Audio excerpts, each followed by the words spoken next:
El agua salada inundaba mis pulmones mientras su risa resonaba desde la cubierta. Nunca imaginó que las profundidades marinas me devolverían la vida.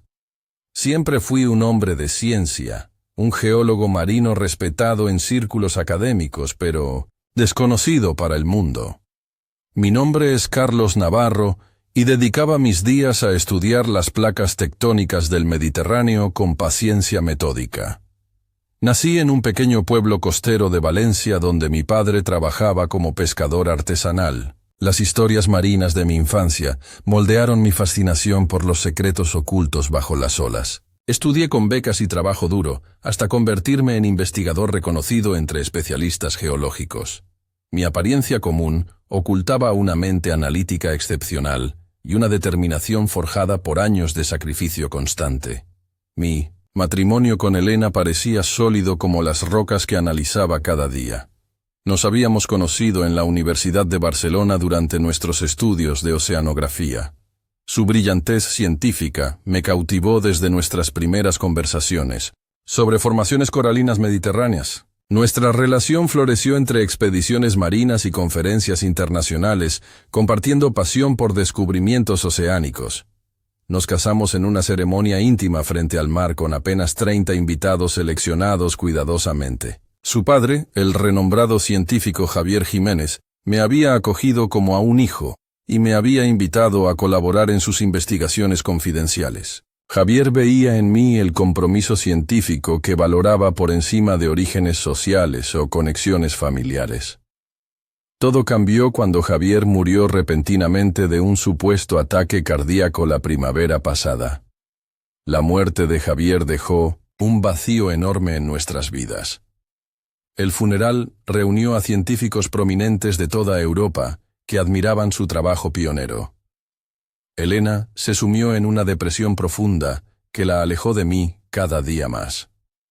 Sus noches se llenaron de pesadillas recurrentes sobre su padre, llamándola desde profundidades marinas. Su mirada perdió el brillo característico que siempre había admirado en ella. Nuestra comunicación se redujo a intercambios breves sobre asuntos cotidianos sin profundidad emocional. Intenté consolarla pacientemente respetando su proceso individual de duelo. Su madre, María Teresa, comenzó a frecuentar nuestra casa con visitas inesperadas cada vez más frecuentes.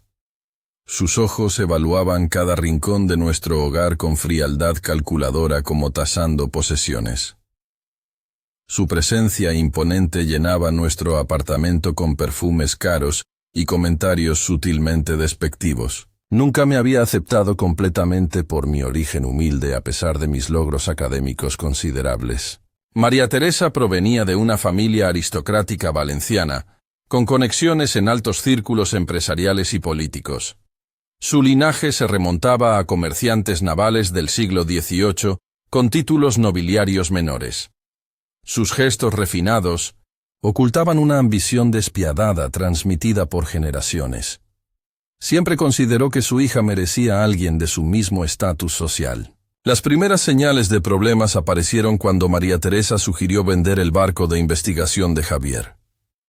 Mencionó compradores internacionales dispuestos a pagar sumas extraordinarias sin hacer demasiadas preguntas sobre especificaciones técnicas. Su argumento principal era la carga económica que suponía mantener operativa una embarcación científica tan especializada. El Poseidón era más que un simple navío científico, equipado con laboratorios avanzados y tecnología de exploración submarina. Su diseño único permitía acceder a zonas profundas con estabilidad excepcional, incluso en condiciones marítimas adversas. Era el legado más preciado de mi suegro, y contenía todos sus descubrimientos inéditos, almacenados en servidores, protegidos. Me opuse firmemente a la venta argumentando su valor científico incalculable para investigaciones futuras. Mostré proyecciones económicas viables para continuar operaciones mediante subvenciones académicas internacionales. Elena permanecía indecisa entre mi postura profesional y la insistencia manipuladora de su madre. Su vulnerabilidad emocional la hacía particularmente susceptible a presiones familiares. Las discusiones se volvieron cada vez más tensas en nuestro apartamento frente al puerto. Un jueves de marzo recibí una llamada inesperada de María Teresa desde su oficina ejecutiva en Valencia. Su voz sonaba extrañamente amable por primera vez desde que nos conocíamos, cambiando su habitual tono condescendiente. Me informó que había encontrado documentos importantes en el despacho privado de Javier relacionados con una investigación secreta potencialmente revolucionaria. Mencionó datos preliminares sobre comportamientos anómalos en ciertas formaciones submarinas mediterráneas. Me pidió reunirnos en el Poseidón esa misma tarde para examinarlos juntos con discreción absoluta. Sugirió no informar a Elena para evitarle expectativas potencialmente dolorosas sobre investigaciones inconclusas. La curiosidad científica nubló mi juicio profesional normalmente cauteloso. El entusiasmo por continuar el trabajo interrumpido de Javier superó mis reservas habituales. Acepté sin sospechar sus verdaderas intenciones maliciosas cuidadosamente planificadas durante semanas. El cielo amenazaba tormenta con nubes plomizas acumulándose rápidamente sobre el horizonte marino. El viento frío presagiaba la tempestad, inminente tanto meteorológica como personal. Abordé el barco anclado en el puerto de Palma con expectativas puramente académicas. María Teresa me recibió en la cubierta principal con una sonrisa ensayada que nunca llegó a sus ojos grises calculadores. Vestía un traje azul marino impecablemente cortado que contrastaba deliberadamente con la simplicidad práctica de mi ropa de trabajo cotidiana. Su cabello perfectamente peinado permanecía inmóvil pese al viento costero cada vez más intenso. Sus movimientos estudiados transmitían una falsa cordialidad con precisión teatral impecable. Me condujo hacia el laboratorio principal mientras me hablaba con falso entusiasmo sobre la importancia de mantener la investigación pionera de Javier estrictamente en familia. Mencionó contactos internacionales interesados en aplicaciones comerciales potencialmente lucrativas, sin especificar detalles concretos. El laboratorio lucía extrañamente desordenado con equipos sofisticados parcialmente desmontados y archivos científicos meticulosamente clasificados ahora esparcidos, caóticamente. Instrumentos de medición submarina yacían desconectados de sus bases calibradas con precisión milimétrica. Los monitores mostraban datos incoherentes completamente atípicos en operaciones científicas profesionales. Algo no encajaba en aquella escena deliberadamente caótica preparada con antelación premeditada. Cuando me acerqué al sonar principal, multifrecuencia para examinarlo detalladamente, noté que había sido deliberadamente saboteado con daños precisos en componentes esenciales. Al darme la vuelta para confrontarla directamente, sentí un golpe contundente en mi espalda entre los omóplatos. Sus delicadas manos sostenían sorprendentemente una barra metálica tomada del equipo científico cercano. Su rostro aristocrático se transformó instantáneamente en una máscara de desprecio absoluto, revelando su verdadera naturaleza largamente ocultada. La máscara social, cuidadosamente mantenida, se desintegró mostrando un odio acumulado durante años. Me empujó con fuerza inesperada contra la barandilla exterior aprovechando mi momentánea desorientación física y mental. Sus palabras venenosas se grabaron permanentemente en mi memoria, mientras caía inexorablemente hacia el mar embravecido varios metros abajo. Me dijo con claridad perfecta que un don nadie como yo nunca merecería controlar el descubrimiento científico más valioso de su distinguida familia. Añadió con frialdad absoluta que mi desaparición sería atribuida a un trágico accidente durante la tormenta inminente. El impacto brutal contra el agua helada fue como chocar violentamente contra cemento sólido. Mi cuerpo, entrenado por años de buceo científico, respondió automáticamente pese al dolor paralizante inicial. Las olas embravecidas me arrastraron violentamente lejos del barco con fuerza implacable. La corriente submarina tiraba de mis piernas con cada oscilación acuática. Mi ropa empapada dificultaba mis movimientos, volviéndose pesada como plomo. La lluvia comenzaba a caer intensamente desde nubes oscuras, mezclándose con la espuma marina creciente a mi alrededor. El aguacero creaba patrones hipnóticos sobre la superficie turbulenta, añadiendo confusión visual. Por fortuna inesperada, Logré aferrarme desesperadamente a un salvavidas circular naranja que flotaba providencialmente cerca de mi posición. Sus desgastadas cuerdas laterales me proporcionaron agarre vital entre mis dedos entumecidos. El mar Mediterráneo, normalmente sereno, mostraba su cara más hostil e imponente aquella tarde tormentosa de marzo. Olas de 3 metros formaban crestas amenazantes coronadas por espuma blanca. Divisé el perfil reconocible del Poseidón alejándose deliberadamente hacia aguas más profundas con sus luces de navegación encendidas prematuramente. María Teresa permanecía visible como una silueta definida observándome calculadoramente desde la popa elevada. Su postura erguida transmitía satisfacción absoluta ante su plan aparentemente exitoso. Estaba completamente seguro que me daba por muerto, irremediablemente entre las olas, cada vez más furiosas y violentas. Mi mente científica entrenada comenzó instantáneamente a calcular metódicamente mis posibilidades realistas de supervivencia, mientras luchaba energéticamente contra la corriente marina. Los datos conocidos sobre temperatura acuática primaveral indicaban peligro considerable. La hipotermia progresiva sería indudablemente mi enemiga más inmediata y letal en aquellas aguas mediterráneas primaverales relativamente frías. Mi cuerpo perdería calor aproximadamente 4 veces más rápido en agua que en aire.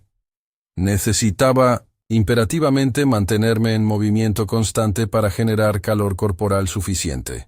Las estadísticas de supervivencia marítima indicaban menos de 2 horas en condiciones similares. Recordé meticulosamente mis extensos entrenamientos profesionales de buceo científico en aguas frías. Controlé conscientemente mi respiración para conservar energía vital. Adopté posición fetal momentáneamente para preservar calor corporal central. Comencé sistemáticamente a nadar paralelo a la costa visible para optimizar energía disponible. Cada brazada representaba resistencia contra muerte inminente. Un destello metálico brillante captó inesperadamente mi atención periférica entre las olas circundantes. El objeto flotaba erráticamente siguiendo patrones circulares cerca de mi posición. Era sorprendentemente una libreta técnica de laboratorio, reconocible perteneciente a mi suegro, cuidadosamente sellada en una bolsa impermeable especializada, aunque parcialmente dañada por impactos recientes. Logré alcanzar trabajosamente la libreta con esfuerzo físico considerable, nadando contra corrientes cruzadas. Mis dedos entumecidos por frío creciente apenas respondían a órdenes cerebrales. Parecía verdaderamente un milagro inexplicable encontrar precisamente aquel documento científico valioso flotando exactamente en mi ruta accidental. La probabilidad estadística era infinitesimalmente pequeña considerando corrientes variables y extensión marina. Mi instinto profesional cultivado durante años me decía convincentemente que aquello no representaba mera coincidencia estadística, sino un mensaje trascendental del destino. Quizás Javier desde algún lugar velaba por mi supervivencia inmediata. Coloqué cuidadosamente la libreta empapada en el interior protector de mi camisa contra mi pecho, para minimizar daños adicionales. La presión constante entre mi cuerpo y el salvavidas creaba cierta impermeabilización improvisada. Continué nadando con renovada determinación psicológica alimentada por este descubrimiento significativo. Mi voluntad de sobrevivir se multiplicó exponencialmente ante la responsabilidad de preservar aquella información potencialmente crucial. La noche mediterránea comenzaba inexorablemente a caer sobre el mar abierto, incrementando dramáticamente mi vulnerabilidad ante elementos naturales, implacables. La visibilidad disminuía minuto a minuto, complicando mi orientación geográfica. La temperatura corporal descendía peligrosamente a pesar de mis esfuerzos físicos continuos.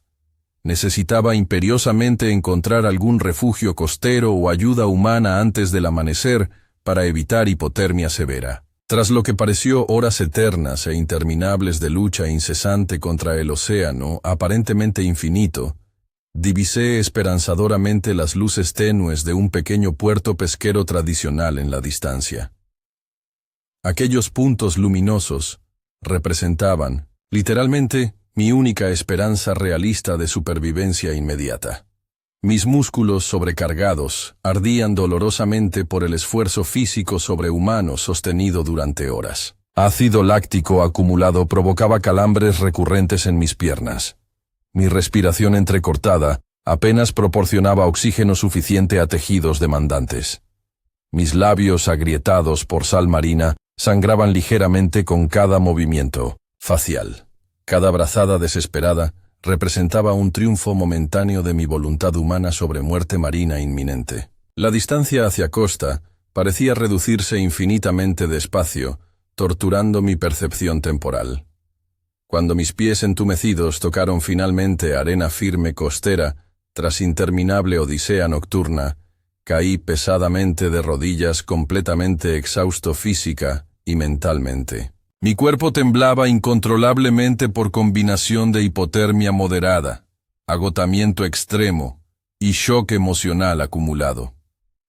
Un pescador solitario madrugador llamado Antonio me encontró providencialmente al amanecer mientras preparaba su embarcación. Me halló temblando violentamente de frío intenso, pero sorprendentemente aferrándome todavía tenazmente a la libreta mojada con determinación inexplicable. Mi verdadera batalla existencial por supervivencia y justicia apenas comenzaba significativamente esa madrugada mediterránea. El pescador compasivo me llevó inmediatamente a su modesta cabaña tradicional, situada estratégicamente cerca del pequeño puerto pesquero. La vivienda simple mostraba generaciones dedicadas al oficio marítimo ancestral. Redes cuidadosamente reparadas decoraban paredes exteriores junto con boyas multicolores. Se presentó amablemente como Antonio Ferrer, pescador artesanal de tercera generación familiar. Su rostro profundamente curtido por décadas de exposición solar constante mostraba arrugas que delineaban sabiduría ancestral de quien conoce íntimamente los secretos impredecibles del mar Mediterráneo. Sus manos callosas, pero sorprendentemente gentiles, me ayudaron respetuosamente a instalarme junto al fuego revitalizante. Me ofreció ropa seca heredada de su hijo mayor y un reconfortante caldo caliente tradicional de pescado preparado pacientemente sin hacer demasiadas preguntas incómodas. Respetaba intuitivamente el silencio inicial del náufrago recién rescatado. Le conté gradualmente una versión considerablemente simplificada y parcialmente ficticia de mi supuesto accidente náutico, manteniendo estratégicamente en secreto absoluto la traición deliberada de María Teresa.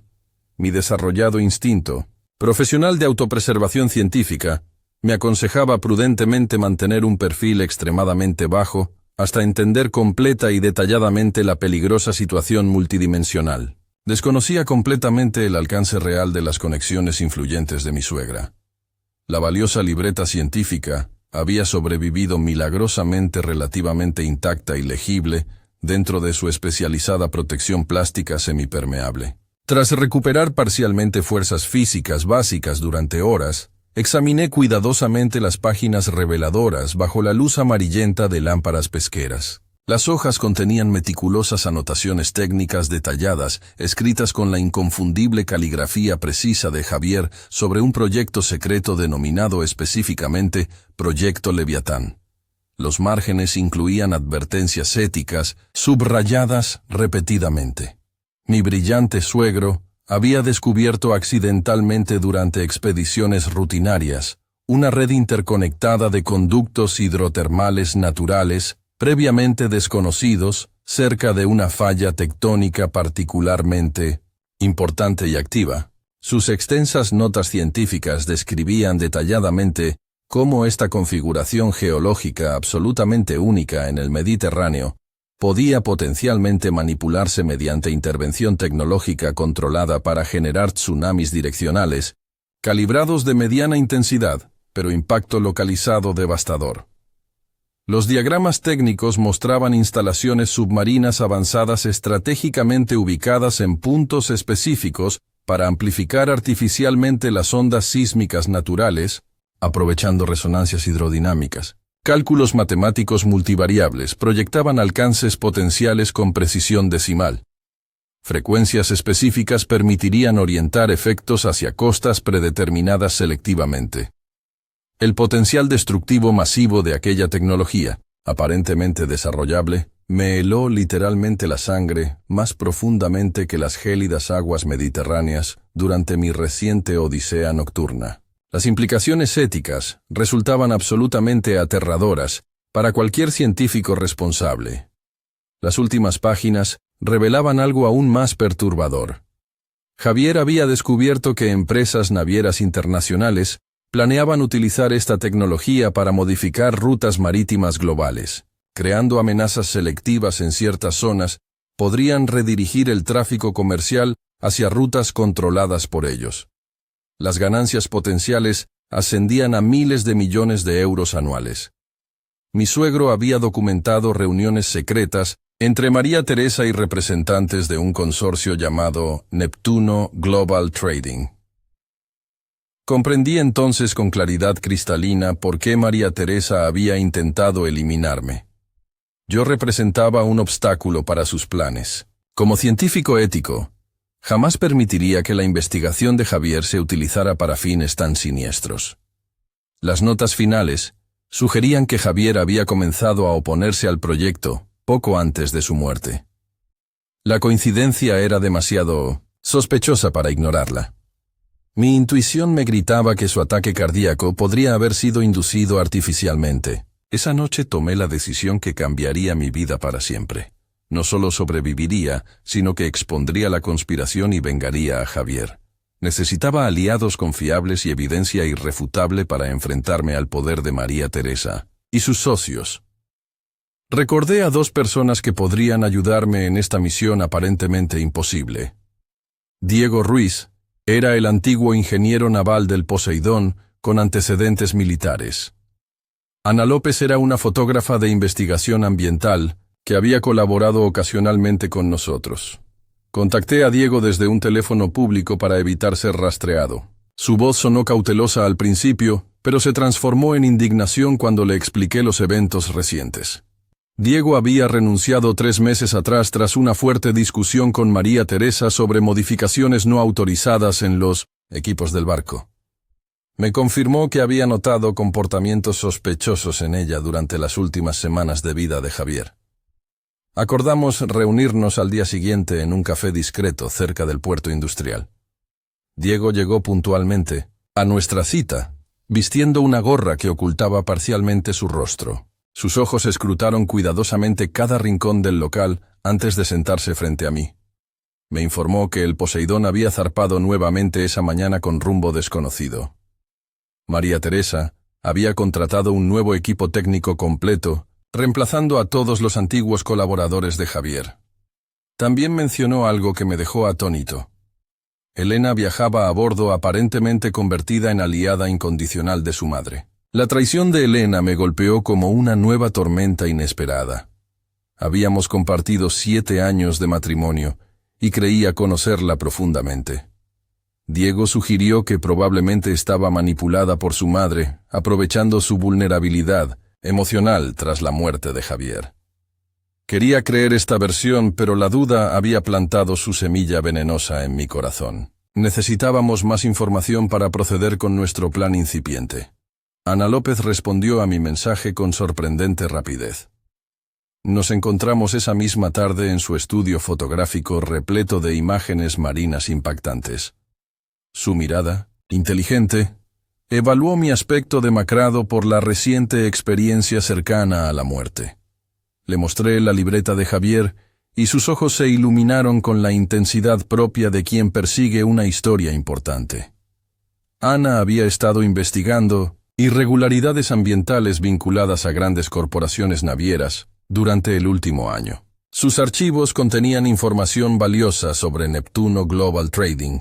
La corporación había sido fundada recientemente por antiguos ejecutivos de diferentes compañías marítimas internacionales. Su capital inicial ascendía a 800 millones de euros de procedencia parcialmente desconocida. Ana había fotografiado reuniones clandestinas entre sus directivos y funcionarios gubernamentales en varios países mediterráneos. Su instinto periodístico le decía que preparaban algo grande, pero no había podido descubrir exactamente qué. Las piezas comenzaban a encajar formando un mosaico aterrador. Ana utilizó sus contactos para localizar la posición actual del Poseidón. El barco navegaba cerca de una zona de aguas profundas conocida como la Fosa de Valencia. Coincidentemente, esta ubicación correspondía exactamente con uno de los puntos marcados en los diagramas de Javier como nodo principal para la red hidrotermal. Debíamos actuar rápidamente antes que pudieran implementar la primera fase experimental del proyecto Leviatán. Diego consiguió acceso a una embarcación rápida perteneciente a un antiguo compañero de la Marina. Era un catamarán modificado con motores potentes y equipamiento de navegación avanzado. Lo bautizamos informalmente como Justicia, en una ceremonia improvisada con café barato en lugar de champán. Ana preparó cámaras especiales resistentes al agua y dispositivos de grabación de alta sensibilidad. Mi contribución fue interpretar detalladamente las notas de Javier para identificar exactamente qué buscar. Zarpamos al amanecer siguiente, aprovechando las condiciones meteorológicas favorables. Diego calculó que podríamos interceptar al Poseidón en aproximadamente 10 horas si mantenían su ruta actual. El mar estaba inusualmente tranquilo, como si la naturaleza conspirara a nuestro favor esta vez. Utilicé el tiempo para estudiar más profundamente la libreta de Javier. Entre líneas técnicas, descubrí referencias a un compartimento secreto en el laboratorio principal donde guardaba copias de seguridad de todos sus descubrimientos. A media tarde, divisamos finalmente el perfil inconfundible del Poseidón en 1900 en el horizonte. Diego redujo la velocidad y nos aproximamos con cautela manteniéndonos fuera del alcance de sus radares. Utilizamos binoculares potentes para observar la actividad encubierta. Varios técnicos desconocidos instalaban equipos nuevos bajo la supervisión de un hombre de traje costoso. María Teresa aparecía ocasionalmente dando instrucciones con gestos autoritarios. De Elena no había señales visibles. Esperamos pacientemente hasta que el sol comenzó a ocultarse. La oscuridad sería nuestra aliada para el arriesgado plan que habíamos elaborado. Diego y yo nos equipamos con trajes de buceo, mientras Ana preparaba sus cámaras y establecía un enlace de comunicación seguro.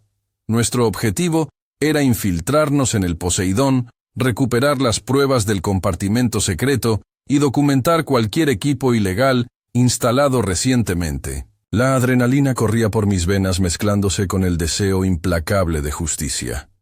Nos acercamos silenciosamente por el lado de estribor, aprovechando un punto ciego en los sistemas de vigilancia que Diego conocía perfectamente. El agua estaba sorprendentemente cálida para la época del año. Utilizamos propulsores submarinos para llegar rápidamente a la escotilla de servicio inferior. Diego introdujo códigos de acceso que afortunadamente no habían sido cambiados aún. La puerta cedió con un siseo hidráulico apenas perceptible. Estábamos dentro. El interior del barco lucía irreconocible. Los laboratorios científicos habían sido transformados en centros de control con pantallas mostrando mapas batimétricos tridimensionales. Avanzamos sigilosamente por corredores antes familiares ahora convertidos en territorio hostil. Cada sonido nos paralizaba momentáneamente. Llegamos al laboratorio principal donde Javier había pasado sus últimos días. El lugar donde María Teresa me había empujado al mar parecía ahora un centro de operaciones militar. Localicé el compartimento secreto oculto tras un panel aparentemente estructural. Javier me había mencionado vagamente su existencia tiempo atrás. Mis dedos recorrieron el borde metálico buscando el mecanismo de apertura mencionado en sus notas. El panel se deslizó silenciosamente revelando un espacio pequeño, pero suficiente para albergar una caja estanca de titanio.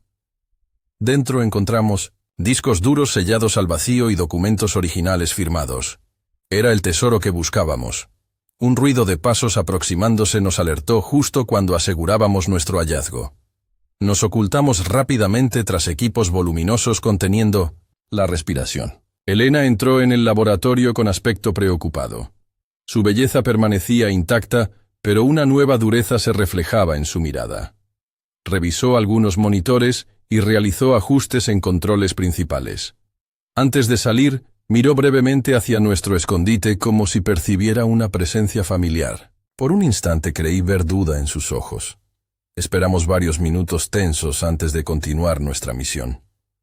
Diego se dirigió a la sala de máquinas para documentar las modificaciones técnicas mientras yo copiaba archivos digitales críticos. El plan avanzaba sorprendentemente bien hasta ese momento, demasiado bien para ser real. La primera señal de problemas fue una alarma casi imperceptible procedente del sistema de seguridad. Alguien había notado anomalías en el consumo energético de ciertos sistemas. Diego regresó apresuradamente con noticias alarmantes. Había descubierto dispositivos sísmicos experimentales conectados a perforadoras submarinas. La tecnología superaba sus conocimientos, pero su propósito era evidente.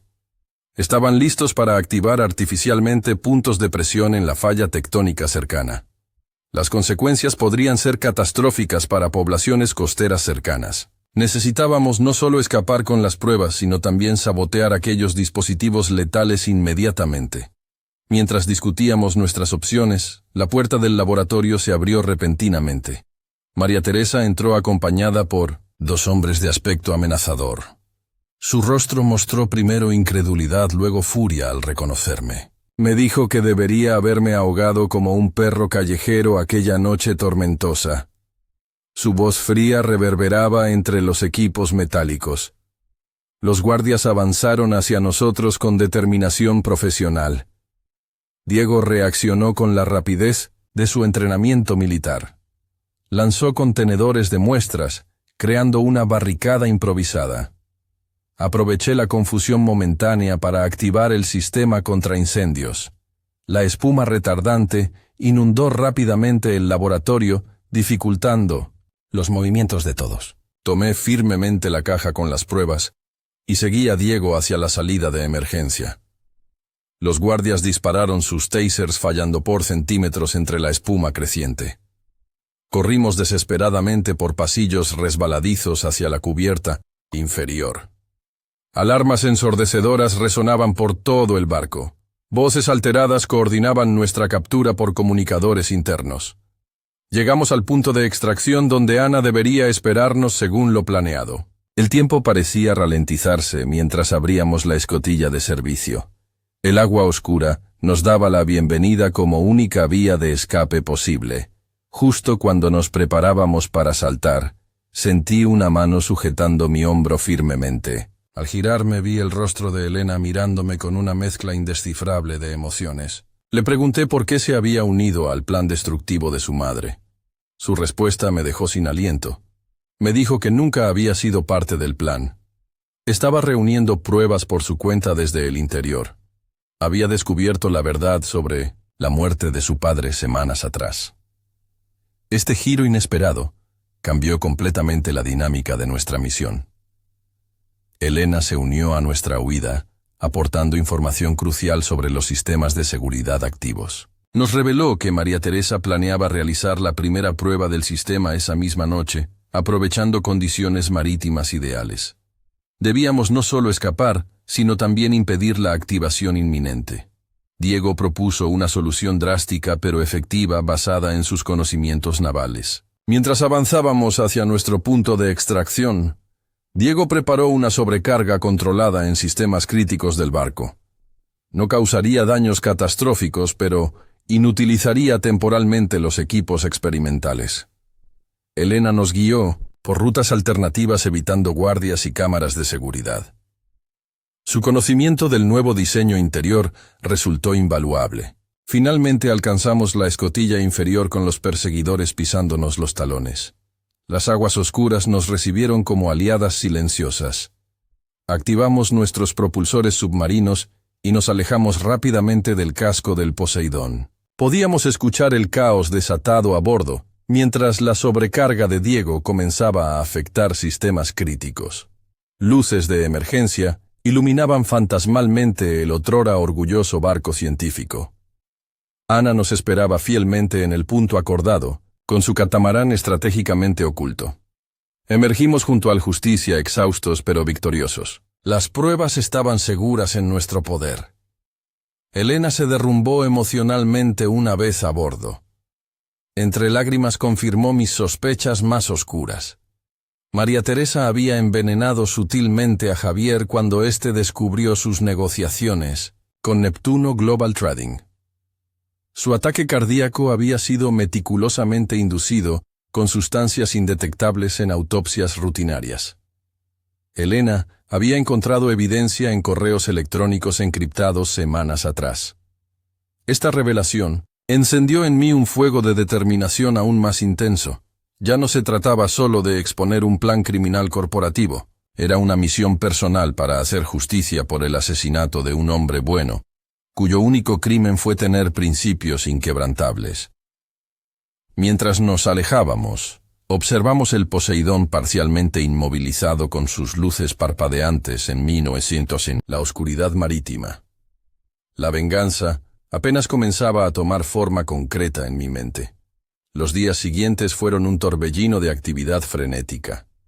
Ana contactó con editores internacionales confiables preparando publicaciones simultáneas en varios países. Diego utilizó sus conexiones militares para alertar discretamente a autoridades navales sobre actividades sospechosas en la zona.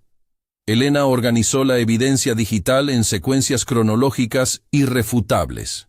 Mi trabajo consistió en traducir la complejidad científica a términos comprensibles para el público general. Mientras trabajábamos incansablemente, Neptuno Global Trading continuaba sus operaciones normales. Sus acciones subían en mercados internacionales tras anuncios de nuevas rutas comerciales revolucionarias. María Teresa aparecía en revistas económicas como visionaria empresarial. Invertían millones en relaciones públicas y conexiones políticas, blindando su imagen corporativa. Parecían intocables desde nuestra modesta base de operaciones establecida en un antiguo almacén portuario. La primera señal de que nuestro contraataque surtía efecto fueron inspecciones sorpresa a instalaciones clave de Neptuno. Autoridades marítimas internacionales comenzaron investigaciones preliminares basadas en informes anónimos presentados estratégicamente. María Teresa apareció en televisión calificando las investigaciones como competencia desleal orquestada. Su aparente tranquilidad ocultaba nerviosismo evidente para quienes la conocíamos bien. Sus ojos traicionaban la preocupación creciente. Cada día afinábamos nuestra estrategia, adaptándonos a los movimientos defensivos de nuestros oponentes.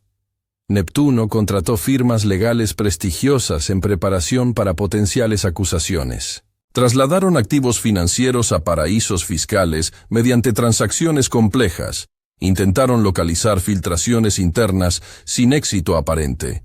Elena permanecía oficialmente desaparecida mientras colaboraba secretamente con nosotros. Su acceso a cuentas familiares financiaba discretamente nuestra operación. El gran golpe que cambiaría definitivamente el curso de los acontecimientos ocurrió 2 semanas después. Ana logró infiltrarse en una reunión privada de accionistas principales de Neptuno haciéndose pasar por personal de catering. Sus microcámaras registraron conversaciones incriminatorias sobre sobornos gubernamentales y planificación detallada del proyecto Leviatán. María Teresa discutía abiertamente métodos para eliminar obstáculos humanos adicionales si fuera necesario. La evidencia era devastadora y perfectamente admisible legalmente.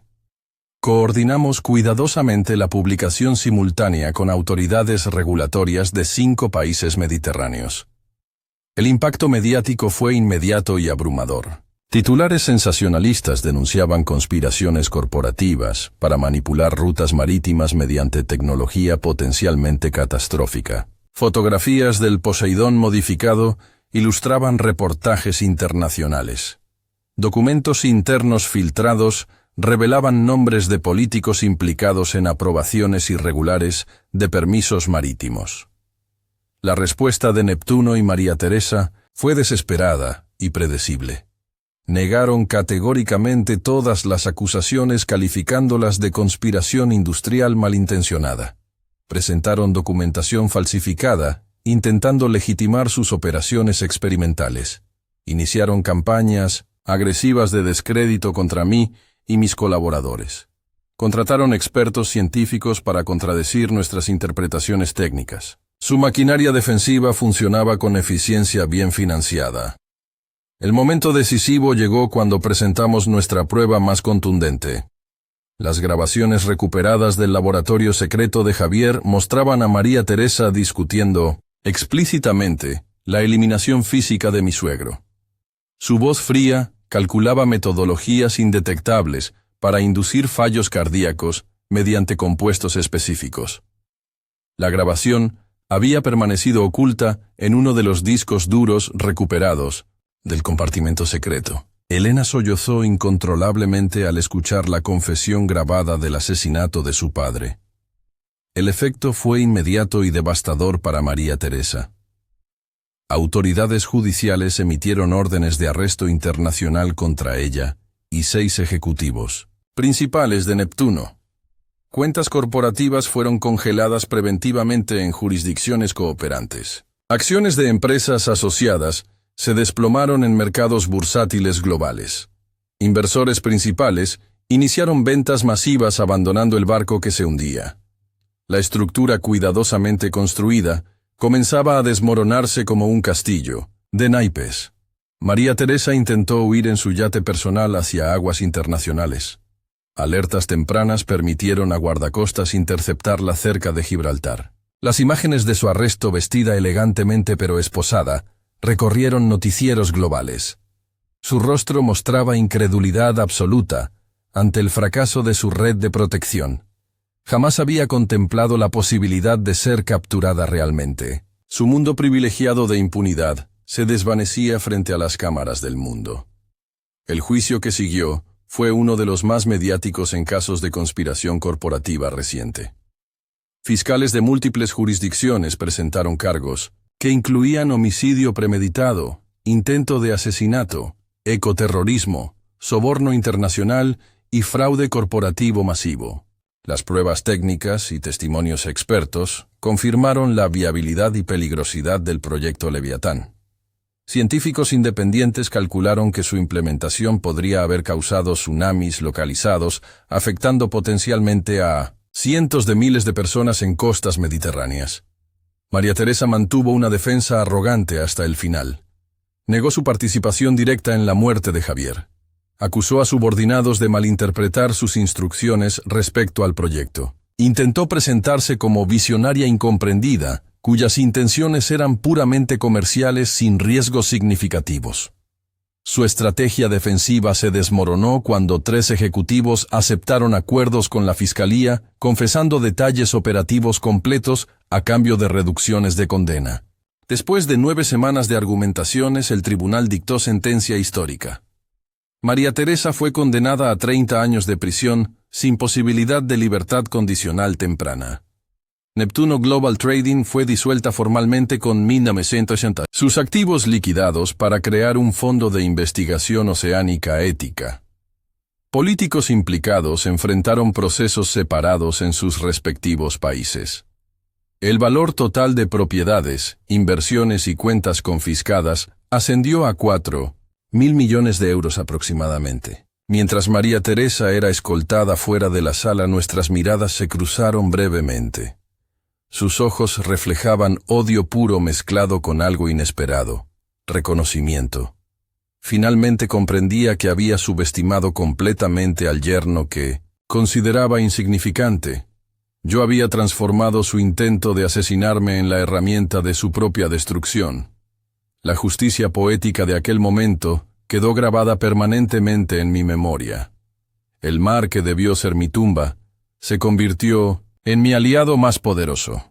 El Poseidón fue restaurado a su propósito científico original bajo supervisión de una fundación internacional sin fines de lucro. Elena y yo decidimos utilizarlo como plataforma educativa para jóvenes científicos marinos. Diego aceptó el puesto de jefe de operaciones técnicas aportando su experiencia naval invaluable. Ana desarrolló un programa de documentación científica que transmitía descubrimientos oceánicos a audiencias globales. El legado de Javier Jiménez continuaría inspirando generaciones futuras de investigadores comprometidos con principios éticos. Los años siguientes trajeron sanación gradual para todos nosotros. Elena y yo reconstruimos nuestra relación sobre cimientos más honestos y sólidos. El trauma compartido nos unió de maneras inesperadas y profundas. Juntos convertimos el dolor en combustible para proyectos significativos. Nuestro trabajo permitió avances importantes en predicción de fenómenos sísmicos submarinos. Implementamos redes de alerta temprana en comunidades costeras vulnerables. La tragedia personal se transformó en beneficio colectivo. Ocasionalmente, visito la celda donde María Teresa cumple su condena. Nuestras conversaciones son breves y tensas. Nunca ha expresado arrepentimiento genuino por sus acciones. Su mente brillante ahora está confinada entre muros grises, calculando constantemente un escape que nunca llegará. Su imperio financiero meticulosamente construido se evaporó completamente. Sus conexiones poderosas la abandonaron ante el escándalo inevitable. Su nombre es ahora sinónimo de ambición desmedida y falta de escrúpulos en círculos empresariales internacionales. Cuando miro el horizonte desde la proa del Poseidón, siento una mezcla peculiar de emociones. Agradecimiento por la segunda oportunidad que la vida me concedió aquella noche tormentosa. Tristeza por el precio que Javier pagó por mantener sus principios inquebrantables. Satisfacción por haber transformado una traición mortal en justicia contundente. El mar Mediterráneo que casi se convierte en mi tumba, ahora representa para mí la posibilidad constante de renacimiento. Sus aguas profundas guardan secretos que seguiré descifrando pacientemente, con propósitos honorables. ¿Alguna vez has sentido que el universo te devuelve exactamente lo que intentaron quitarte, transformando tu mayor tragedia en tu triunfo definitivo?